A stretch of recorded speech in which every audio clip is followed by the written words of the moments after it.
Antes da cruz, da coroa e dos espinhos, antes da pomba, das águas, da virgem, antes de tudo havia uma promessa. A virgem ficará grávida e dará à luz um filho, e o chamarão de Emanuel, que significa Deus conosco. Sua vida nos mostrou o propósito e o sentido da vida na comunhão, no serviço, no discipulado, na adoração e na grande comissão para a qual Ele nos enviou. Vamos juntos, como família, iniciar nossos 40 dias do Evangelho de Mateus, aprendendo sobre a vida e o propósito de Jesus.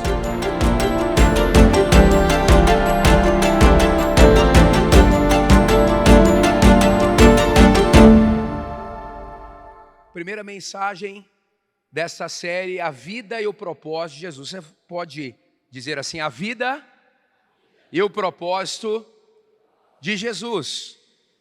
Jesus teve uma vida completamente focada, uma vida assim sincronizada ao coração do Pai. Você lê o movimento de Jesus nos evangelhos, você pode abrir o seu caderno aí, porque o esboço da primeira mensagem está aí. Você percebe nesse movimento de Jesus que Ele sabe exatamente cada passo que Ele precisa dar. Jesus, Ele escuta a voz de Deus o tempo todo. Você percebe nos evangelhos que Jesus, quando Ele aparece para, então, o seu ministério, são 3 anos focadíssimos. Mas eu acredito, você também, que desde o útero da sua mãe, Ele já estava sendo preparado para a sua missão. É muito interessante isso. Jesus, Ele é tão focado dos 30 aos 33 anos, porque do 0 aos 30, Ele não perdeu o foco. Isso é importante. Você vê um resultado, uma resiliência extraordinária, uma perseverança, apesar de tudo que Ele passou. Então, a vida e propósito de Jesus. Mateus 7:24, que é o mote desta campanha, desta quaresma. 40 dias no Evangelho de Mateus. Portanto, quem ouve essas minhas palavras e as pratica, é como um homem prudente que construiu a sua casa sobre a rocha. E aí, se a gente olha um pouco mais sobre Mateus, quem era Mateus? Mateus, ele era um publicano, um funcionário público. Ele cobrava impostos. Por que os cobradores de impostos, nesse contexto aqui, eram odiados? Porque eles eram do próprio povo judeu e eles cobravam impostos para os romanos. E os romanos dominavam Israel. E isto trazia uma revolta muito grande para todo aquele contexto. Mas Jesus fez de um cobrador de impostos um discípulo extraordinário. Jesus é especialista em transformar pessoas. Também chamado de Levi, Mateus. O Evangelho de Mateus foi provavelmente escrito nos anos 60 e 70 depois de Cristo, possui 28 capítulos, 1071 versículos, dos quais 505 registram integralmente as palavras de Jesus. Por isso que ganha um peso, por isso que o pastor Carlos decidiu estudar esse evangelho. 140 versos registram parcialmente o que em conjunto equivale a 55% do total desse evangelho. Nós vemos aqui, nos evangelhos de Mateus, 5 sermões, 5 conjuntos de ministrações de Jesus. O primeiro é o conhecido sermão da montanha. Quando você for a Israel, amém? Que aqui é assim, tem que ativar, né? Quando você for a Israel, você vai perceber, provavelmente levaremos você ao lugar onde Jesus estrategicamente falou o conhecido sermão das montanhas ou o sermão das bem-aventuranças. Ele aborda uma questão ética de como o cidadão do reino precisa viver, mas também tem um outro sermão estratégico que Jesus prega, está lá em Mateus 10, instruções aos discípulos, palavras ditas de Jesus antes de enviar os discípulos a proclamar o evangelho do reino de Deus pela Judéia. Mas também temos um outro sermão, em Mateus 13, de 1 a 53, o sermão a respeito do reino dos céus, é focalizado na sequência de 8 parábolas. Na essência, todas estão dizendo como é o reino dos céus e como estar nele, e como expandi-lo. Por exemplo, o reino dos céus é como o fermento, ele chega e ele altera o estado da massa. No sermão 4, em Mateus 18, o sermão é sobre o caráter que os discípulos de Jesus devem apresentar a fim de que possam viver em comunhão entre si. Mateus 18 é um capítulo extraordinário sobre perdão. Vale muito a pena ler. É uma mensagem importante de Jesus. E o quinto sermão conhecido em bloco aqui no Evangelho de Mateus é o sermão escatológico. No Monte das Oliveiras, Jesus trata do futuro do reino de Deus, quando então ele será literalmente implantado. Então, quando você estuda as doutrinas das últimas coisas, você precisa ler, por exemplo, Mateus 24, ok? E o supra-sumo para nós aqui, mais uma vez, é o grande mandamento em Mateus 22, 36 a 40. Ame o Senhor, seu Deus, de todo o seu coração, de toda a sua alma e de todo o seu entendimento. Este é o primeiro e o maior mandamento. E o segundo, semelhante a ele, ame o seu próximo como a si mesmo. E no capítulo 28 é a grande comissão. O pastor Carlito sempre gosta de dizer, não é a grande sugestão, é a grande comissão. Portanto, vão e façam discípulos de todas as nações, batizando-os em nome do Pai, do Filho e do Espírito Santo, ensinando-os a obedecer a tudo o que lhes ordenei. Eu estarei sempre com vocês até o fim dos tempos. As pessoas me perguntam, pastor, eu ando meio perdido. Mas por que você está perdido? Se você já tem o grande mandamento e a grande comissão. O grande mandamento e a grande comissão transforma a minha vida em uma super missão. O grande mandamento e a grande comissão transformam a minha vida em uma grande missão. O que você tem que fazer? Está aqui em síntese. E há 25 anos nós falamos sobre isso aqui na nossa igreja. Por isso a gente criou um ecossistema com a bênção de Deus de saúde. Não é? Porque esse é o nosso foco. O grande mandamento e a grande comissão. Então, 40 dias rumo à Páscoa. E o primeiro foco nosso é a vida e o propósito de Jesus. Abra sua Bíblia, mas também você tem aí o texto no seu livreto, Mateus 3, de 1 a 17. Mateus 3, de 1 a 17.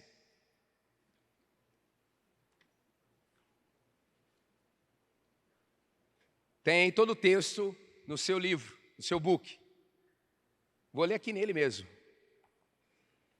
junto com você.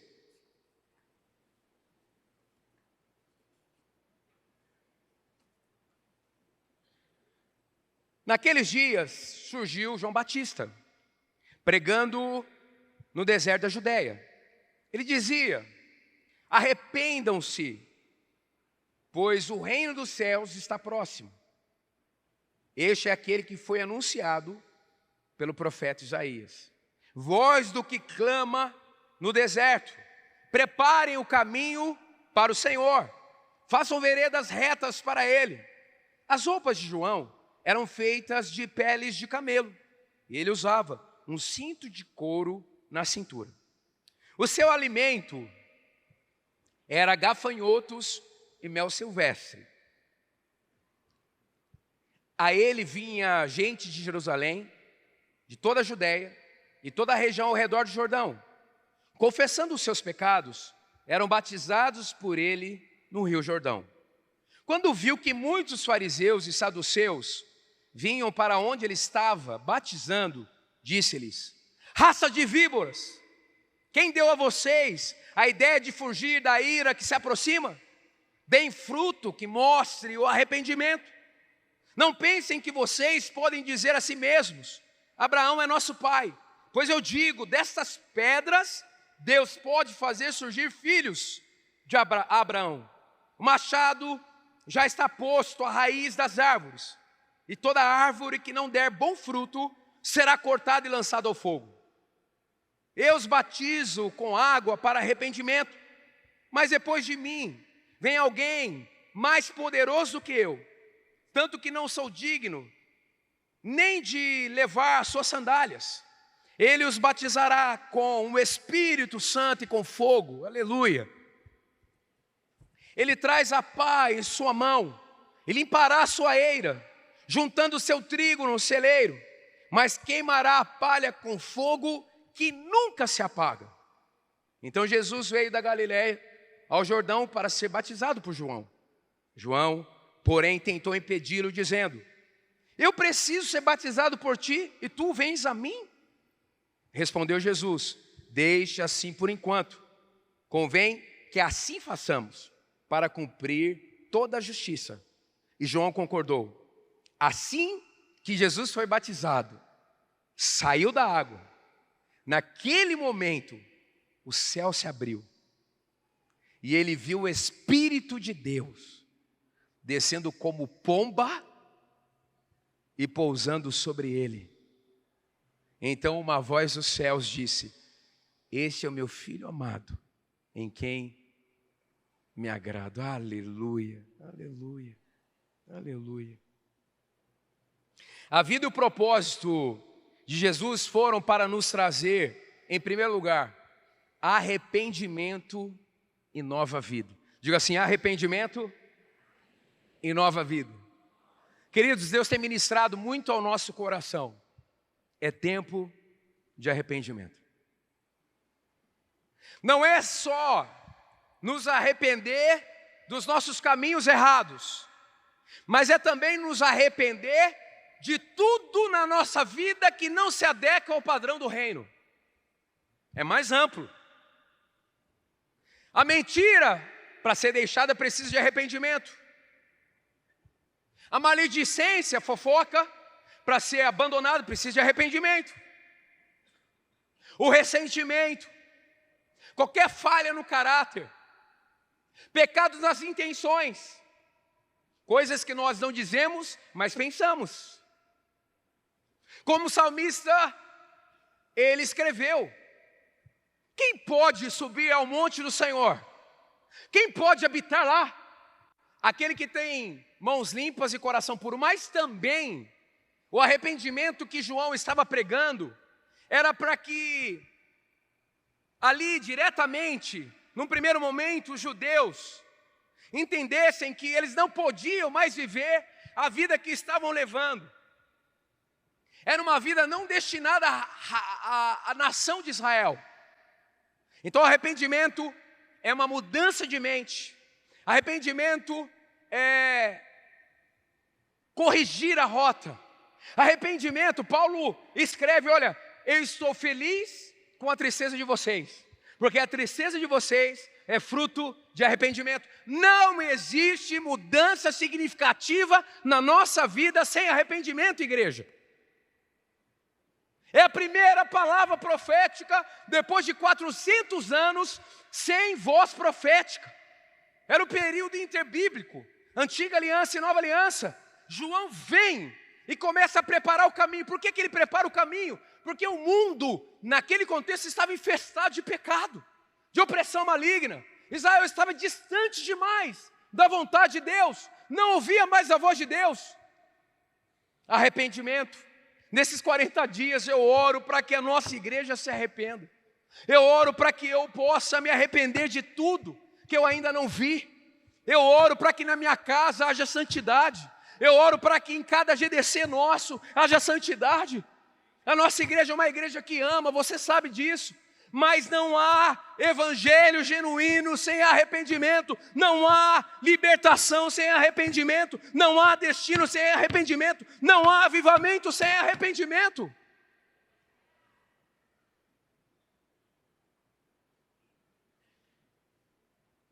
Jesus ele é precedido por João. E a primeira mensagem é: arrependam-se. Arrependam-se. A situação estava tão caótica, é por isso que Jesus dá um passo e expulsa um demônio. Dá outro passo e expulsa outro demônio. Dá outro passo, cura um doente. Dá outro passo, assiste aos pobres, pressionados, às injustiças sociais. O mundo estava um caos. Mas para começar o caos se transformar em ordem, é preciso arrependimento. Você quer resolver o problema do seu casamento? Se arrependa. Você quer resolver o problema das suas finanças? Se arrependa. É onde tudo começa. Deixa o Espírito Santo agir no seu coração. Arrependam-se, pois o reino do céu está próximo. Arrependimento não é apenas ampliar a mente, mas mudar a sua atitude diante de Deus e da vida. Segundo, a vida e o propósito de Jesus foram para nos trazer sentido acima da religiosidade. Quando viu que muitos fariseus e saduceus vinham para onde ele estava batizando, disse-lhes: raça de víboras.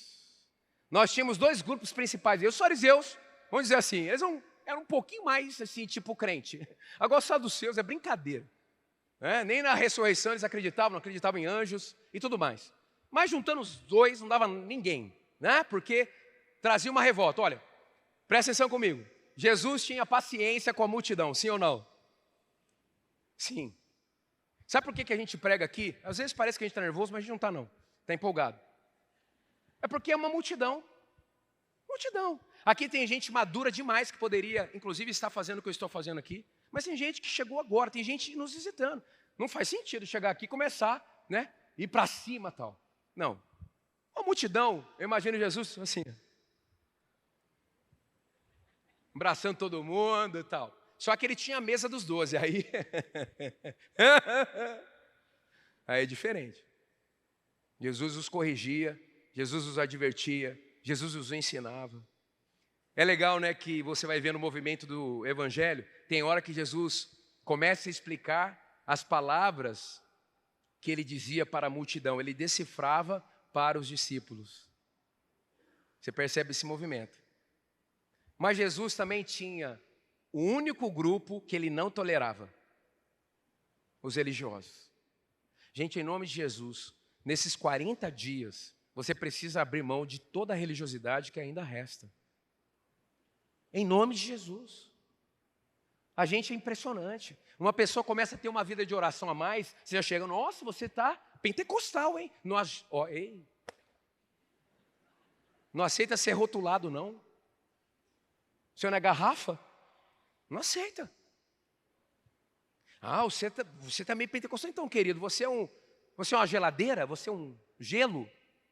Não tem jeito, gente. Nós temos que viver como o João cantou aqui, pés na palavra e o coração incendiado. Pés na palavra e o coração pegando fogo. É assim que Deus quer que a gente viva. Essa é a vontade dele para nós. A religião tenta criar um caminho e uma solução na qual você não precisa ser íntimo de Deus. O Estevão Fernandes, ele escreveu o seguinte: Deus abomina a religião do templo que não se realiza nas ruas. Uau! Deus abomina a religião do templo que não se realiza nas ruas. Você vai sair daqui, você vai ter que viver o evangelho do reino já lá no estacionamento, lá no carro. Terceiro, a vida e o propósito de Jesus foram para nos trazer juízo sobre a humanidade. O machado já está posto na raiz das árvores, e toda árvore que não der bom fruto será cortada e lançada no fogo. Isso aqui é muito forte. Por isso que Jesus disse: eu não vim para julgar, eu vim para tirar as pessoas do julgamento. Se ele não vê para julgar, porque nós já estamos no julgamento, ou sob o julgamento, e ele vem para nos tirar dessa realidade. Por isso que nós precisamos entregar nossa vida para Jesus. É a única forma de sairmos do juízo de Deus, John Stott escreveu: quem não entende a necessidade da cruz, não entende a gravidade do pecado. O pecado tem juízo em si mesmo. Você sabia? Romanos 1. A própria punição do pecado é o pecado. Por isso que o pecado, o salmista disse, né? Os meus ossos adoeceram. por causa do meu pecado. O pecado envelhece. O pecado mina o sistema imunológico. Tem gente que diz assim, eu estou passando uma situação terrível por conta de um episódio emocional. Para algumas pessoas, na verdade, são práticas pecaminosas. Pecados escravizadores, que abriram portas, inclusive, para demônios. Porque os demônios farejam o pecado. Quando nós reincidimos em um pecado, ele se transforma em escravizador. Um pecado escravizador é um elo com o pecado e um elo com demônios. Mesmo você crente, você vai passar a ter influência de demônios. Vai começar a ficar perturbado, vai começar a sair do foco. Isso pode tocar até no seu físico. Mas Deus julga o pecado. A ira de Deus está sobre o pecado. Gente, nós temos que amar, nós temos que cuidar de todo mundo, nós temos que levar o evangelho, que são boas notícias. Mas Deus é juiz, Deus é advogado, Deus é testemunha. Tudo tem um desfecho nisso. Quarto, a vida e o propósito de Jesus foram para nos trazer acessibilidade à santidade e ao poder. Eu os batizo com água para arrependimento, mas depois de mim vem alguém mais poderoso que eu, tanto que não sou digno nem de lavar as suas sandálias. Ele os batizará com o Espírito Santo e com fogo. Aleluia. Você recebe o batismo do Espírito Santo e do fogo. Gente, o Espírito Santo entra em você. Você é uma nova vida. Romanos 6. Considerem-se mortos para o pecado e vivos para Deus. Aqui, nós temos uma jarra de água. É você. Aí o pecado vem, olha o que o pecado faz. O pecado vem e começa a contaminar toda a sua vida. Mas aquele que batiza com o Espírito e com fogo, que é a água viva, vem sobre a sua vida.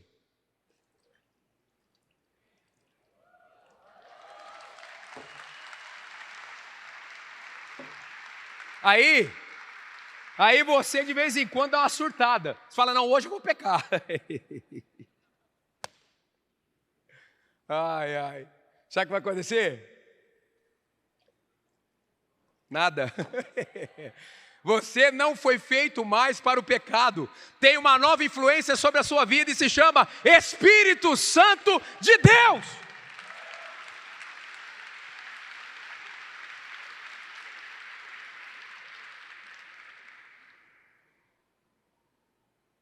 Quinto, a vida e o propósito de Jesus foram para nos trazer um relacionamento e intimidade. Então Jesus veio da Galileia ao Jordão e foi batizado por João. João não quis batizá-lo, mas o batismo significa cumprir a justiça de Deus. Aliás, você está na nossa comunidade há algum tempo, ainda não foi batizado. Jesus se batizou. O batismo significa cumprir a vontade de Deus, a justiça é a vontade de Deus. O batismo também anunciou, no caso de Jesus, a chegada dele para o seu ministério. Então, todas as vezes que há um batismo, a gente anuncia que esse processo continua, de Jesus indo daqui para todas as ações. O batismo significa também uma materialização do que aconteceu com você no seu espírito. Por isso que Jesus disse para Nicodemos, naquela noite, naquela madrugada, Nicodemos, você sabe tudo da lei, mas você precisa nascer de novo. Aí Nicodemos disse, como pode eu entrar de novo no útero da minha mãe? Aí Jesus disse, olha, você é tão eloquente, tão sabedor das leis, da palavra, mas você não entende coisas simples. Você precisa nascer, Nicodemos, da água e do Espírito.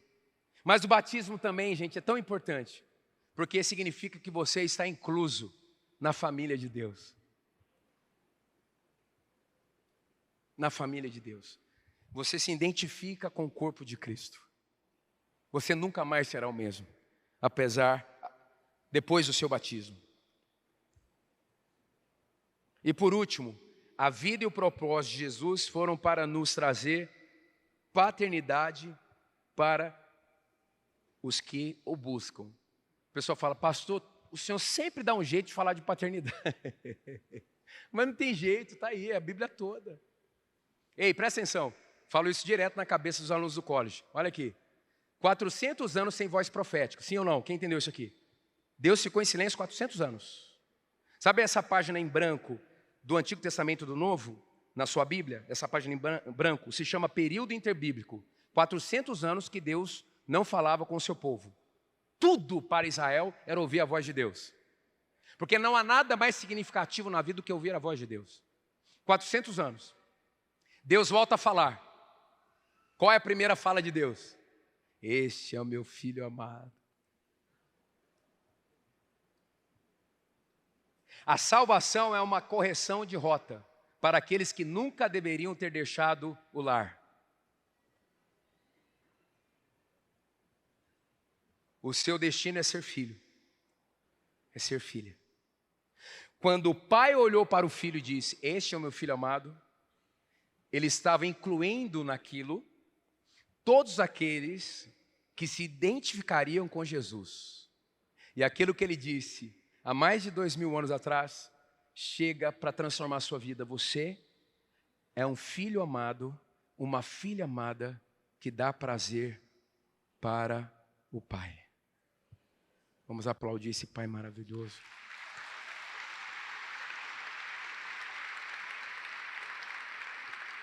Darei a vocês um coração novo. Darei a vocês um coração novo. Quem recebe essa profecia? Um coração novo. E porém o Espírito novo em vocês. Tirarei de vocês o coração de pedra. Ah, Deus nos quebrantará nesses 40 dias. Eles darei um coração de carne, sensível. Porém o meu Espírito em vocês, e os levarei a agirem segundo os meus decretos e obedecerem as minhas leis. Uau! Esse é o seu coração. Esse é o seu coração. Porque quem tem Jesus, como ministramos semana passada, não tem falta de nada. O que parece que está faltando, não está. Porque o que nós precisamos, nós já temos. Jesus Cristo, o amado das nossas almas. Se vocês me amam, obedecerão os meus mandamentos. E eu pedirei ao Pai, Ele lhes dará outro conselheiro, para estar com vocês para sempre. O Espírito da verdade. O mundo não pode recebê-lo, porque não vê, nem o conhece. Mas vocês o conhecem, pois ele vive com vocês e estará em vocês. Não os deixarei órfãos, voltarei para vocês. Glória a Deus, que bom que você recebeu esta palavra da fé, essa mensagem, o Espírito Santo agiu e certamente agora é hora de você poder dar uma resposta para Deus. À luz do que você recebeu nesta mensagem de fé, pregada com tanto amor, uma mensagem bíblica de Deus para o seu coração, é hora de você dar uma resposta para o Senhor. E eu quero convidar você a dar uma resposta e quero fazer 3 convites para você. Aí na sua tela agora aparece um QR Code e um número de WhatsApp para que você que tomou uma decisão possa então entrar em contato conosco agora. O primeiro convite é se você ouviu esta mensagem e quer tomar uma decisão de arrependimento e de receber Jesus no seu coração como Salvador e Senhor da sua vida agora.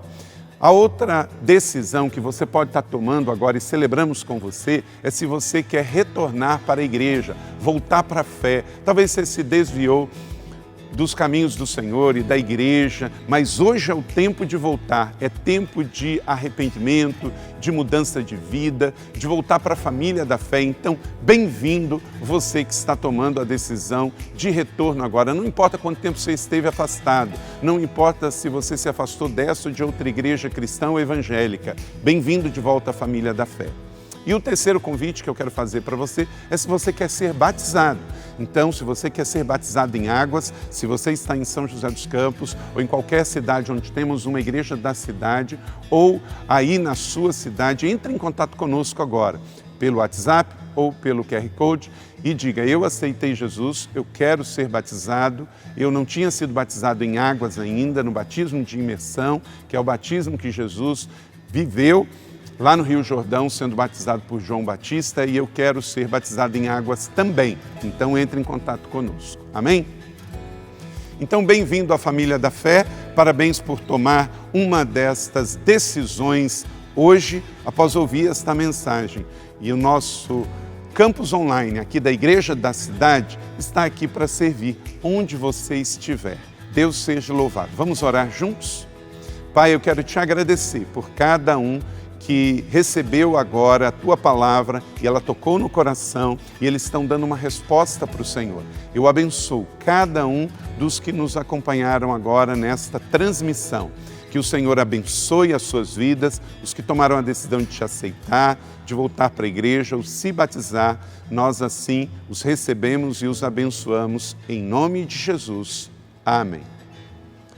Obrigado por estar conosco. Se você tem qualquer outra dúvida também, aí no chat ou nas nossas mídias sociais ou no WhatsApp, mande para nós e nós vamos entrar em contato com você. Somos a Igreja da Cidade, uma família para pertencer. E aqui no Campus Online, uma família para pertencer onde você estiver. E seja bem-vindo também às nossas celebrações presenciais. Você pode ver aí no vídeo também os horários e os dias que temos celebrações. Bem-vindo, Deus te abençoe e até a próxima.